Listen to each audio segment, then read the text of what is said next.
السلام علیکم ورحمۃ اللہ وبرکاتہ۔ ناظرین، میرا نام محمد رمضان اشرفی ہے اور آپ دیکھ رہے ہیں دربار اشرفی چینل۔ تو دوستو، اگر آپ لوگوں نے ابھی تک ہمارے یوٹیوب چینل کو سبسکرائب نہیں کرا تو کائنڈلی پہلے آپ ہمارے یوٹیوب چینل کو سبسکرائب کر لیجئے اور ساتھ ہی نوٹیفیکیشن بیل آئیکن کو بھی پریس کر دیجئے تاکہ ہماری ہر نئی آنے والی ویڈیوز کی نوٹیفیکیشن آپ تک پہنچے سب سے پہلے۔ چلیے آئیے بغیر وقت ضائع کیے ویڈیو کو شروع کرتے ہیں۔ اب کی مرتبہ پرچم حقانیت کے علم بردار اور افواج حق کے سپہ سالار امام علی مقام امام حسین نامدار فرزند دلدل سوار ہیں اور باطل پرستوں کی کمان یزید پلید کے ہاتھوں میں ہے۔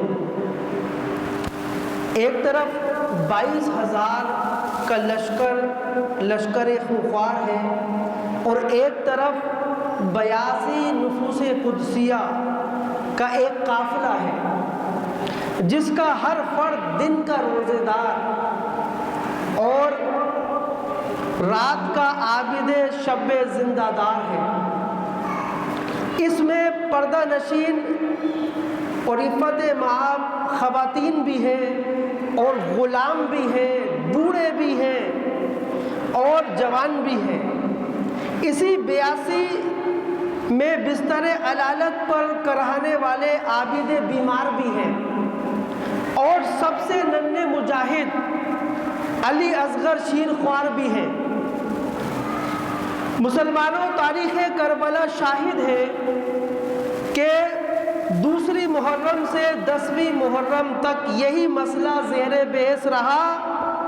بار بار یزیدی فوج کا سپہ سالار ابن سعد بدنہاد پیغام بھیجتا رہا کہ اے فرزند رسول اور جگر گوشہ بطول، صرف اتنی سی بات ہے کہ آپ اپنا پاک ہاتھ یزید کے ناپاک ہاتھ میں دے دیں اور بیعت فرما لیجئے، تو یہ 22,000 کا لشکر آپ کا مطیع اور فرما بردار ہوگا اور آپ کے قدموں پر نثار ہو جائے گا اور بنو امیہ کے خزانوں کی کنجیاں آپ کے قدموں میں ہوں گی اور یزید پلید آپ کی مقدس جوتیوں کو اپنے سر کا تاج بنا لے گا اور اپنی قسمت کی سربلندی پر ناز کرے گا۔ آپ کو عزت ملے گی، دولت ملے گی اور کسی صوبے کی گورنری اور حکومت بھی ملے گی۔ اور اے امام، اگر آپ نے یزید کی بیعت نہ کی تو یہ ستمگاروں کا لشکر خوفار آپ کی نظروں کے سامنے اہل بیت نبوت کے شہزادوں کو بے دردی کے ساتھ ذبح کر ڈالے گا اور آپ کے مقدس خون سے بھی کربلا کی زمین کو رنگین بنا ڈالے گا اور شہیدوں کی مقدس لاشوں پر گھوڑے دوڑا کر ان کی ہڈیوں کو چکنا چور کر ڈالے گا اور شہدائے کربلا کے سروں کو نیزوں پر چڑھا کر کربلا سے کوفے تک اور کوفے سے دمشق تک پھرائے گا۔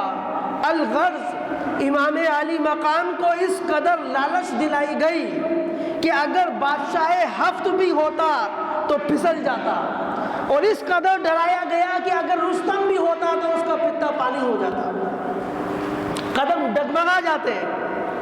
مگر اللہ تعالیٰ گواہ ہے کہ حسین بن علی اس حق و باطل کی جنگ میں پہاڑ سے زیادہ ثابت قدم رہے اور آپ نے ہر مرتبہ یزیدی لشکر کے پیغام کے جواب میں یہی فرمایا کہ اگر میں یزید کی بیعت کر لیتا ہوں تو پرچم حقانیت سرنگو ہو جائے گا، چراغ ہدایت گل ہو جائے گا، اور اگر میں یزید کی بیعت نہیں کرتا تو یہ صحیح ہے کہ میں اور سب اہل بیت نبوت کٹ جائیں گے مگر قرآن کا ایک حرف بھی کٹنے نہیں پائے گا اور پرچام اسلام بلند سے بلند تر ہو جائے گا۔ اس لیے میں ہرگز کبھی بھی یزید پلید کی بیعت نہیں کر سکتا۔ تو مسلمانوں، سرزمین کربلا کا ذرہ ذرہ گواہ ہے کہ امام برحق نے اس حق کو باطل کی جنگ میں اپنا سر کٹا دیا، پورا گھر لٹا دیا۔ یزید پلید نے سمجھ لیا کہ حق مٹ گیا اور باطل سر بلند ہو گیا، مگر قدرت اعلان کر رہی ہے کہ قتل حسین اصل میں مرگ یزید ہے۔ قتل حسین اصل میں مرگ یزید ہے، اور اسلام زندہ ہوتا ہے ہر کربلا کے بعد۔ اسلام زندہ ہوتا ہے ہر کربلا کے بعد۔ یزید کی باطل پرستیاں مٹ گئیں، اور وہ چراغ ہدایت کو مٹا نہیں سکا، بجھا نہیں سکا، اور فتح مبین کا صحرا امام حسین ہی کے سر رہا۔ اور انشاءاللہ قیامت تک آنے والی امت مسلمہ کی نسلیں شہید کربلا کو اسی طرح مبارکباد دیتی رہیں گی، اسی طرح مبارکباد دیتی رہیں گی کہ اے گلشن فاطمہ کے پھول اور اے ابن رسول، ہم تیری اس حق پرستی اور حق شناسی اور حق گوئی کے قربان، کہ سرخ روئی اسے کہتے ہیں کہ راہ حق میں، سرخ روئی اسے کہتے ہیں کہ راہ حق میں سر کو دینے میں ذرا تو نے تحمل نہ کیا، سر کو دینے میں ذرا تو نے تحمل نہ کیا۔ کہ اللہ اللہ سچ کہا ہے کہ ملت اسلامیہ کے کسی نفس شناس نے کہ ملت بیدا کی عظمت صرف قربانی میں ہے، ملت بیدا کی عظمت صرف قربانی میں ہے، اور لذت آب و بقا تلوار کے پانی میں ہے، لذت آب و بقا تلوار کے پانی میں ہے۔ اور غیر حق کے سامنے مسلم کا سر جھکتا نہیں، غیر حق کے سامنے مسلم کا سر جھکتا نہیں۔ یہ وہ طوفان ہے کہ پہاڑوں سے بھی رکتا نہیں، یہ وہ طوفان ہے کہ پہاڑوں سے بھی رکتا نہیں۔ عظمت انسانیت حق کی رضا جوئی میں ہے، عظمت انسانیت حق کی رضا جوئی میں ہے، حق پرستی، حق شناسی، حق گوئی میں ہے۔ حق پرستی، حق شناسی، حق گوئی میں ہے۔ اور حضرت سلطان الہند حضرت خواجہ غریب نواز رحمت اللہ تعالی علیہ نے بھی اسی حقیقت کو بے نقاب فرماتے ہوئے لکھا، اور کیا خوب لکھا کہ شاہ است حسین بادشاہ است حسین، شاہ است حسین بادشاہ است حسین، دی ہست حسین دی پناہ ہست حسین، سرداد نہ داد در دست یزید، حقہ کے بنائے لا الہ است حسین۔ یعنی شاہ حسین ہے اور بادشاہ حسین ہے، وہ دین بھی ہے اور دین کو پناہ دینے والے بھی ہیں۔ دیکھ لو سر دے دیا مگر اپنا ہاتھ یزید کے ہاتھ میں نہیں دیا۔ خدا کی قسم حضرت حسین لا الہ الا اللہ محمد رسول اللہ کی عمارت کا سنگ بنیاد ہے، لا الہ الا اللہ محمد رسول اللہ کی عمارت کا سنگ بنیاد حسین ہے۔ یہ قول ہے حضرت سلطان الہند حضرت خواجہ غریب نواز رحمت اللہ تعالی علیہ کا۔ تو بہرحال آج یہ جو بھی کچھ ہم دیکھ رہے ہیں، اپنے ارد گرد جو بھی ماحول دیکھ رہے ہیں، یہ سب امام علی مقام امام حسین رضی اللہ تعالیٰ عنہ سے محبت کا تقاضا ہے۔ آپ کسی سے بھی پوچھیں، جو بھی ایکٹیویٹی کسی بھی طرح کی لوگ کر رہے ہیں ان دنوں کے اندر، تو ان کا جواب یہی ہے کہ ہم امام علی مقام سے محبت کرتے ہیں، ہم شہدائے کربلا سے محبت کرتے ہیں، ہم اہل بیت سے محبت کرتے ہیں، اور کیوں نہ ہو کہ اہل بیت سے محبت کرنا یہ ہمارے ایمان کا حصہ ہے۔ اہل محبت جو ہے وہ حضور کی آل سے محبت جو ہے یہ ہمارے ایمان کا حصہ ہے۔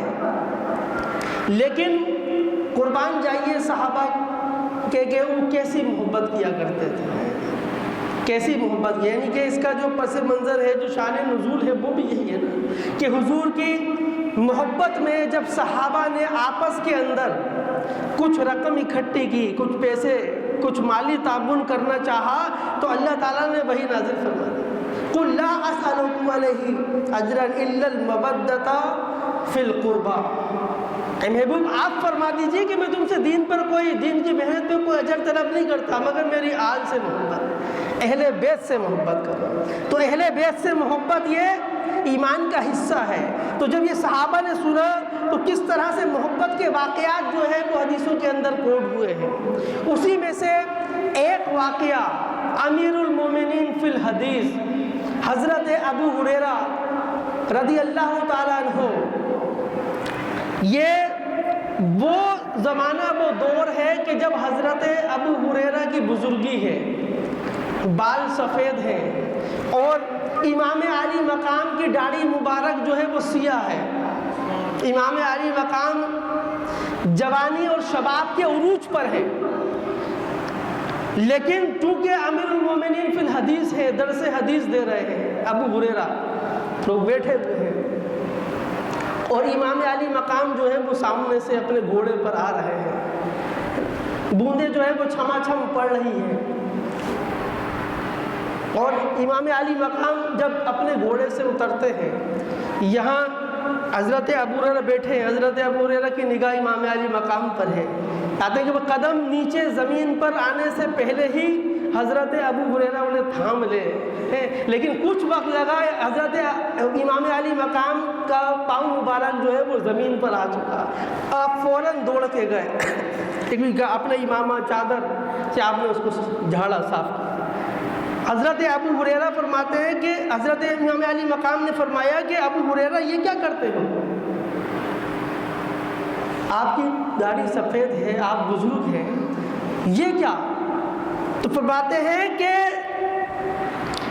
آپ کا جو مقام اور آپ کی جو بزرگی ہے وہ اگر لوگوں کو معلوم ہو جائے تو لوگ آپ کو اپنے کاندھوں سے نہ اترنے دیں۔ جو کچھ میں نے دیکھا ہے، جو میں نے اپنی آنکھوں سے دیکھا، فرمایا ابصرت عینای ہاتانی وسمعت اذنای رسول اللہ صلی اللہ تعالی علیہ وسلم، فرمایا کہ علی مقام جو آپ کا مقام میں نے رسول پاک صلی اللہ علیہ وسلم سے سنا ہے اپنے کانوں سے، اور جو میں نے اپنی آنکھوں سے دیکھا ہے، تو کانوں سے سنا، آنکھوں سے دیکھا ہوا چشمدید واقعہ حضرت ابو ہریرہ کی زبانی۔ آپ کیا فرماتے ہیں؟ آپ نے جو جوتی مبارک کو صاف کیا، اس کی وجہ بتائی کہ اتنا ادب، اتنی احترام اور اتنی محبت، اس کی وجہ کیا ہے؟ تو فرمایا کہ میں نے دیکھا کہ رسول اللہ صلی اللہ علیہ وسلم وہو آخذ بکف حسین، میں نے دیکھا کہ آپ کے جو ہاتھ مبارک ہے اللہ کے نبی کے ہاتھوں میں ہے، وَقَدَمَهُ عَلَى قَدَمِ رسول اللہ صلی اللہ علیہ وسلم، یعنی آپ کے بچپن کا واقعہ بیان کر رہے ہیں کہ امام حسین کا جب بچپن ہے، حضرت ابو ہریرہ اپنی آنکھوں دیکھا واقعہ بیان کر رہے ہیں کہ میں نے اپنی آنکھوں سے دیکھا ہے کہ آپ کے یہ ننھے ننھے ہاتھ ید اللہ والے ہاتھوں میں ہیں، اور آپ کے یہ ننھے ننھے قدم اللہ کے نبی کے قدم پر ہیں، قدموں پر ہیں، اور حضور نے ہاتھ پکڑے ہوئے، جیسے بچوں کے ساتھ کھیلتے ہیں تو حضور نے ہاتھ پکڑے ہوئے ہیں، فرماتے ہیں وَهُوَ يَقُولُ تَرْقِي تَرْقِي عَيْنِ بَكِيهِ، کہ حضور پاک صلی اللہ علیہ وسلم ارشاد فرما رہے ہیں کہ اے ننھے قدموں والے چڑھ آ، یعنی اوپر آ۔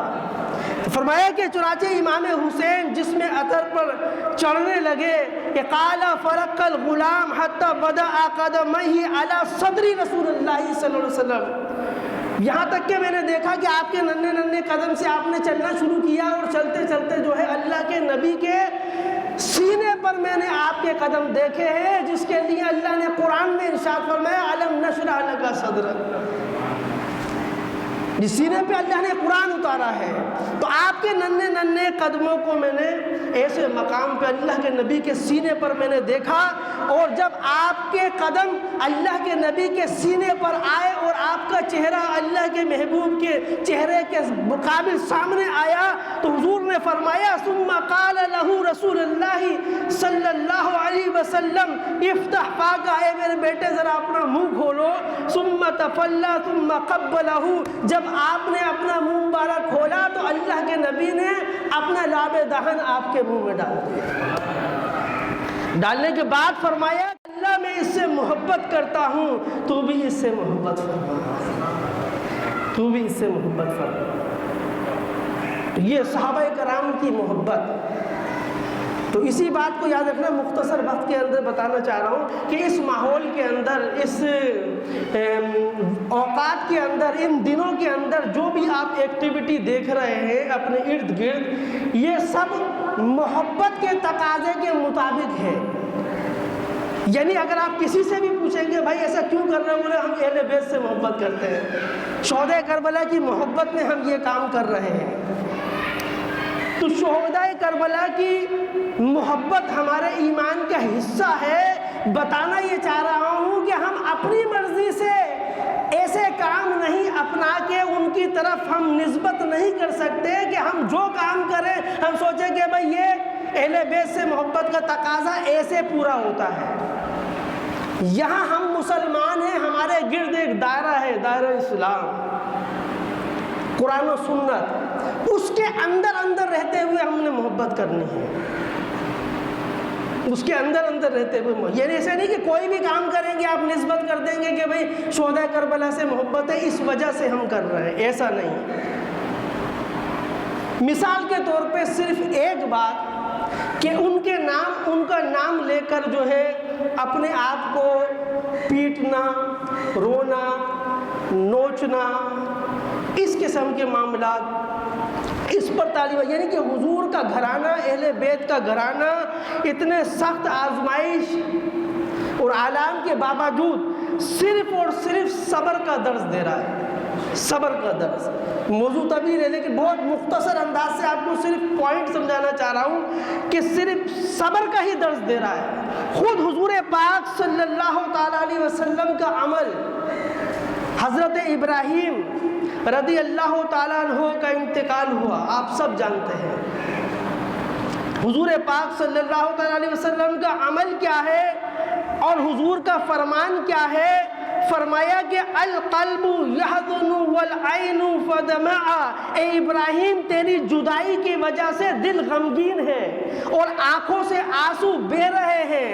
ولا قول الا ما یرضی به ربنا, لیکن ہمارے دل و دماغ سے وہی لفظ نکلے گا جس سے ہمارا رب راضی ہوتا ہے, جس سے ہمارا رب کیونکہ غم کی وجہ سے, اگر قلبی کیفیت کی وجہ سے آنسو کا نکل آنا یہ فطرت ہے, یہ انسان کا فطری عمل ہے. فرمایا انہو مہما کان من القلب والعین, یعنی میت کے غم میں جہاں تک دل اور غم کے آنسوؤں کا تعلق ہے فمن اللہ عز وجل, یہ اللہ کی طرف سے ہے.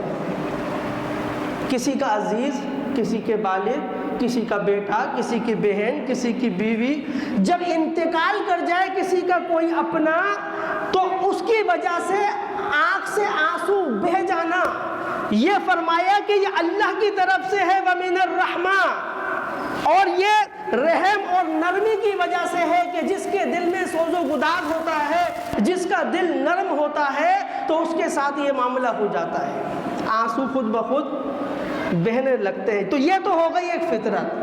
لیکن جب حضرت ابراہیم رضی اللہ تعالیٰ عنہ کا انتقال ہوا تو حضور نے کیا فرمایا کہ تیری وجہ سے دل تو ہمارا غمگین ہے اور آنکھ سے حضور پاک صلی اللہ علیہ وسلم کے چشمان مبارک سے آنسو بھی نکل آئے, لیکن حضور کی زبان پر کیا ہے؟ فرمایا وَلَا قَوْلُ إِلَّا مَا يَرْضَى بِهِ رَبُّنَا, ہماری زبان سے وہی نکلے گا جس سے ہمارا رب راضی ہوتا ہے. کسی قسم کی کوئی ناشکری, کوئی شکوہ شکایت کے الفاظ زبان پر نہیں آنے چاہیے، ورنہ تو بخاری اور مسلم کی متفقون علیہ حدیث فرمایا کہ لیس منا من العدل والحدود والشق الجیوب، فرمایا کہ جس نے ماتم کرتے وقت منہ کو پیٹا، کپڑے پھاڑے اور بین کیا، وہ ہم میں سے نہیں، ہم میں سے نہیں۔ اچھا، یہ کم سے کم ہمارا اتنا حق تو ہے کہ ہم اپنے گھر والوں کو سمجھائیں، اپنے بچوں کو سمجھائیں۔ اچھا، اس پوائنٹ کا ابھی اس وقت انتخاب کیوں کیا؟ وہ اس لیے کہ موبائل کے اندر ٹیون بھی لگی ہوئی ہے، گھروں میں سے بھی آواز آ رہی ہے، پھر دیگ بنانے کا شوق ہے، اس کے دیگ میں سے بھی آواز آ رہی ہے۔ اس چیز سے کم ہمیں تو بچنا ہے، اور ہمارا حق بنتا ہے کہ ہم کم سے کم اپنے گھر والوں کو تو بچائیں۔ قُوْ أَنفُسَكُمْ وَأَهْلِيكُمْ نَارًا، اپنے آپ کو بھی بچائیں اور اپنے گھر والوں کو بھی ہم بچائیں، اپنے دوستوں کو، احبابوں کو، جس کا ایسا منصب ہے۔ باپ سے اس کی اولاد کے بارے میں تو پوچھ گچھ ہوگی، اس کے گھر والوں کے متعلق جو ماتحت ہے تو ماتحت کے متعلق تو پوچھ گچھ ہوگی۔ تو اگر کوئی مسجد کا امام ہے تو اگر وہ جو اس کے مقتدی ہیں ان کے متعلق تو پوچھ گچھ ہوگی کہ تم نے کیا ان کو ٹرانسفر کیا، کیا بتایا۔ تو ان باتوں سے کم ہم نے بچنا ہے۔ اور جب خود حضور پاک صلی اللہ تعالیٰ علیہ وسلم نے پردہ فرمایا، وفات ہوئی، کل نفس ذائقۃ الموت، موت کا تو کوئی انکاری نہیں ہے، تو جب یہ وقت حضور پاک صلی اللہ علیہ وسلم پر آیا تو جب حضرت علی کرم اللہ وجہہ نے حضور پاک صلی اللہ علیہ وسلم کو غسل دیا، تجہیز و تکفین میں مصروف تھے، اس وقت آپ نے کہا کہ اے اللہ کے رسول، آپ پر میرے ماں باپ قربان، اور آپ کی وفات سے وہ چیزیں منقطع ہو گئی جو کسی کی موت سے ہرگز منقطع نہ ہوتی۔ سب سے بڑا سانحہ۔ تو فرمایا کہ یعنی غیب کی خبریں آنا بند ہو گئیں اور آسمان کی باتیں بند ہو گئی، اور اگر آپ نے صبر کا حکم نہ دیا ہوتا اور جزا و فضا سے نہ روکا ہوتا تو آپ پر ہم آنکھوں کا پانی ختم کر دیتے، اور یہ درد، یہ غم نہایت طویل ہو جاتا، اور ہمیشہ ہم رنج و غم کی محفلیں لگائے رکھتے، لیکن ہم ایسا نہیں کریں گے کیونکہ آپ نے ہمیں صبر کی تلقین کی ہے۔ یہ حضرت علی ہے، حضور کی وفات ہے، حضور نے جو پردہ فرمایا۔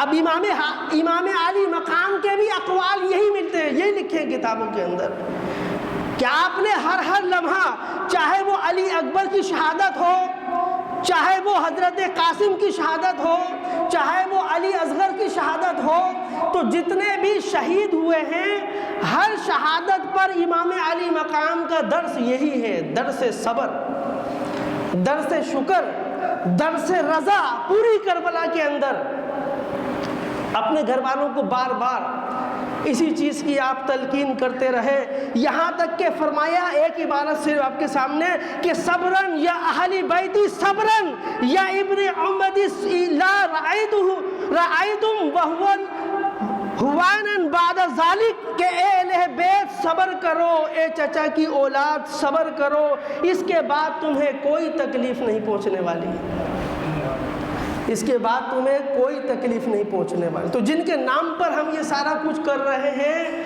ان کی تعلیمات یہ ہے، اور وہ اپنے نانا جان کی شریعت پر چلنے والے ہیں، اور اسی کی خاطر تو پورا گھرانہ کٹانے والے ہیں۔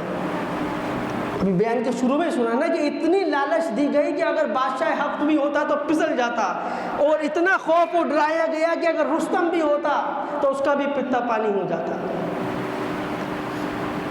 تو ٹھیک ہے کہ اگر یزید کی بیعت نہ کی گئی تو مجھے بھی اور میرے گھر والوں کو بھی شہید کر دیا جائے گا، قتل کر دیا جائے گا، لیکن جو ہے قرآن کا ایک حرف بھی کٹنے نہیں دیں گے۔ تو اس بات پر تو ساری شہادتیں ہوئی ہیں، اور پھر ہر مسلمان اس بات کو بھی تو جانتا ہے اور اس کا باقاعدہ اقرار بھی کرتا ہے کہ بھئی امام علی مقام جو ہے وہ شہادت ہوئی، شہید کیا گیا، نام یہ عنوان یہ رکھتے شہدائے کربلا۔ تو جب شہدائے کربلا ہیں تو شہید کے لیے بھی تو قرآن یہ درس دے رہا ہے کہ وَلَا تَقُولُوا لِمَنْ يُقْتَلُ فِي سَبِيلِ اللَّهِ أَمْوَاتٌ، اور نہ کہو ان کے لیے کہ جو اللہ کی راہ میں قتل کیے جائے کہ وہ مردہ ہیں، بل احیاء ولکن لا تشعرون، بلکہ وہ تو زندہ ہے، ان کی زندگی کا تمہیں شعور، برزخی زندگی ہے تو ان کی زندگی کا تمہیں شعور نہیں ہے۔ وَلَنَبْلُوَنَّكُمْ بِشَيْءٍ مِّنَ الْخَوْفِ وَالْجُوعِ وَنَقْصٍ مِّنَ الْأَمْوَالِ وَالْأَنفُسِ وَالثَّمَرَاتِ، ان کی تو یہ ساری آزمائش چل رہی ہے نا، تو آزمائش میں پورے ہوئے وہ تو آپ علماء سے سن رہے ہیں کہ نہر قریب ہے، نہر فرات سامنے ہے اور جو ہے وہ پہرا لگا ہوا ہے، تو ان کے لیے پہرے کی کیا حیثیت ہے؟ پانی تو خود ان کے پاس ان کا محتاج ہے، تو جس جگہ پہ ٹھوکر مار دے پانی پانی ہو جائے، وہ تو راضی برضا ہے، شاکر ہے، اللہ رب العزت کا شکر ادا کرنے والے، راضی برضا رہنے والے ہیں۔ لیکن درس قرآن کیا ہے کہ وَبَشِّرِ الصَّابِرِينَ، صبر کرنے والوں کے لیے اللہ تعالیٰ نے خوشخبری دی ہے۔ قرآن کیا کہہ رہا ہے؟ اس جملے کو خوشخبری دی ہے، اور ہم روئیں پیٹیں اور دیگر معاملات میں پڑ جائے۔ قرآن کیا کہتا ہے کہ جو لوگ صبر کے اندر کامیاب ہو جاتے ہیں، جو صابر لوگ ہوتے ہیں، وہ تو اللہ کی رضا پر راضی رہتے ہیں۔ قالوا انا للہ وانا الیہ راجعون، ہم اللہ کے لیے ہیں اور اللہ کی طرف ہی لوٹ کر جانے والے ہیں۔ ان کا تو توکل اس قدر مضبوط ہوتا ہے۔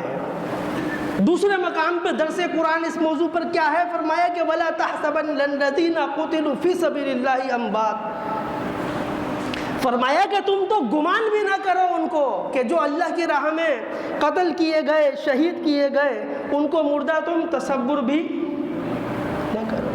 اب یہ ایک چھوٹی سی گھر کی مثال بھی اگر میں آپ کی دے دوں کہ آپ کے والد صاحب ہیں، امی ہیں، والد ہیں، بیمار پڑ جائیں، چرپائی پہ لیٹ جائیں اور بچے جو ہے نا زور زور سے رونا شروع کر دیں، آپ زور زور سے روئیں، آخر کار ابو بولیں گے کہ بھائی رو کیوں رہا ہے، ابھی میں مر تھوڑی گیا ہوں ہیں، تو پتہ چلا کہ زندوں پر رویا نہیں جاتا۔ ہر شخص جانتا ہے، جو روٹی کھاتا ہے اتنی عقل رکھتا ہے، زندوں پر رویا، مارنا پیٹنا بین کر رہی، میں نے سب آپ کو بخاری اور مسلم کی حدیث پڑھ کے سنا دی، وہ ہم میں سے نہیں جو یہ حرکتیں کرتا ہے۔ اور درس قرآن میں بتا رہا ہوں آپ کو، درس قرآن کیا ہے؟ اللہ فرماتا ہے بل احیاء عند ربہم یرزقون، ان کی رب کی طرف سے تو انہیں رزق دیا جاتا ہے۔ اب جتنے شہداء ہیں سب اس میں داخل ہیں یا نہیں؟ قرآن میں کسی شہید کا نام لے کر تو اللہ نے نہیں کہا کہ یہ آیت صرف اس کے لیے ہے، اس پر کسی دوسرے کا اطلاق نہیں ہو سکتا، ایسی بات تو نہیں ہے۔ جو شہداء ہیں، جو شہید ہیں، وہ اس کے اندر داخل ہیں۔ تو آپ جن کے نام پر یہ سارا کچھ کر رہے ہیں، قرآن کہتا ہے کہ ان کو تو رزق دیا جاتا ہے، اور فرمایا فرحین بما آتاہم اللہ، وہ اللہ کی عطائیں جو ان پر ہیں ان پر تو وہ فرحین، فرمایا کہ وہ تو خوش ہیں ان کے اوپر، جو اللہ نے انہیں عطا کر دیا ہے، صبر اور جزا رب العزت نے جو ان کو عطا کر دی ہے صبر کے بدلے میں، فرمایا کہ وہ تو ان پر خوش ہیں، من فضلہ، اللہ کے فضل کے ساتھ وہ خوش ہیں، اور وہ کر کیا رہے؟ فرمایا وَيَسْتَبْشِرُونَ بِالَّذِي لَمْ يَلْحَقُوا بِهِمْ مِنْ خَلْفِهِمْ، وہ تو اپنے خلف کے ساتھ وہاں پر موجود ہیں، تو اپنے خلف کے ساتھ مل گئے ہیں، اپنے پچھلوں کے ساتھ وہ وہاں مل گئے ہیں، جو ان سے پہلے وہاں جا چکے ہیں تو ان کے ساتھ ہیں، اور ان کے ساتھ کیا کر رہے ہیں؟ انہیں رزق دیا جا رہا ہے، وہ اپنے رب کی عطاؤں پر، رب کے فضل پر خوشیاں منا رہے ہیں۔ تو وہ خوشیاں منا رہے ہیں اور ہم یہاں پر کیا منا رہے ہیں؟ ان سب چیزوں کو دھیان رکھنا ہوگا۔ ایسا نہیں کہ اہل بیت سے محبت یہ ہمارے دین اور ہمارے ایمان کا حصہ ہے، لیکن اس کا مقصد یہ نہیں ہے کہ ہم مقصد کربلا کو بھول جائیں۔ فی قصصہم عبرۃ لأولی الالباب، عقل مندوں کے لیے پچھلے واقعات کے اندر کیا ہے؟ درس ہے۔ تو وہ درس ہم نے حاصل کرنا، درس کیا ہے؟ یہ صرف اس لیے نہیں ہے کہ بھئی ہم نے جو ہے وہ دیگ بنا لیا، شربت بنا لیا، ہم نے محبت کا حق ادا کر دیا۔ تو دیگ اور شربت بنانا منع نہیں ہے، میں آپ کو ہر سال میں سمجھاتا ہوں۔ اس کا صرف ایٹماسفیئر، جو آپ ماحول اس کا بنائے ہوئے ہیں، اس ماحول سے آپ کو اجتناب کرنا پڑے گا۔ تو بار بار میں آپ کو ذکر کر کے حفظ کرا چکا ہوں۔ جو ہم نے دیگ بنانے کا ماحول بنا لیا ہے، اس ماحول سے، غلط ماحول سے ہمیں بچنا پڑے گا۔ دیگ آپ بنائیں، آپ بھگونے میں لنگر بنائیں، آپ شربت بنا کے بانٹیں، تطعم الطعام وتقرؤ السلام، اسلام کا بہترین عمل ہے، سلام کو عام کرو، لوگوں کو کھانا کھلاؤ۔ لیکن کن لوگوں کو کھلا رہا ہوں، کہاں کھلا رہا ہوں، میرے کھلانے کے بعد یہ کیا کر رہے ہیں، اس پہ بھی تھوڑا سا دھیان رکھنا، دھیان رکھنا ہوگا آپ کو۔ بے شک آپ، اللہ نے آپ کو دیا ہے، آپ جتنا مرضی چاہے اللہ کی راہ میں پیش کریں، اس کا ثواب شہدائے کربلا کو پہنچے، بالکل پہنچے گا۔ لیکن انہوں نے یہ جو شہادتیں دی ہیں، جو اہل نبوت کا جو گھرانہ جو ہے امام علی مقام نے پورا اللہ کی راہ میں دے دیا ہے، یہ اس لیے نہیں ہے، یہ اس لیے ہے کہ یہ جو مجھ سے ڈیمانڈ کی جا رہی ہے نا کہ یزید کے ہاتھ میں ہاتھ دے دو تو صوبے کی گورنری بھی آپ کی، اور یزید آپ کی جوتیوں کو اپنے سر کا تاج بنا لے گا، آپ کی غلامی اختیار کر لے گا، لیکن آپ یزید کی بیعت کر لو۔ میں یہ نہیں کروں گا، ولی اصغر بھی دیا، علی اکبر بھی دیا، قاسم بھی دیا، پورا گھرانہ دے دیا، لیکن بیعت نہیں کی۔ کوئی بڑا مسئلہ ہے نا، یہ تو بہت بڑا مسئلہ کیا ہے؟ تو معاملہ یہ ہے کہ امام علی مقام یزید کی بیعت نہیں کر رہے۔ یزید کون ہے؟ مسلمانوں کا حکمران بن گیا ہے، حکومت پر قبضہ جما لیا ہے، اور کرتا کیا ہے؟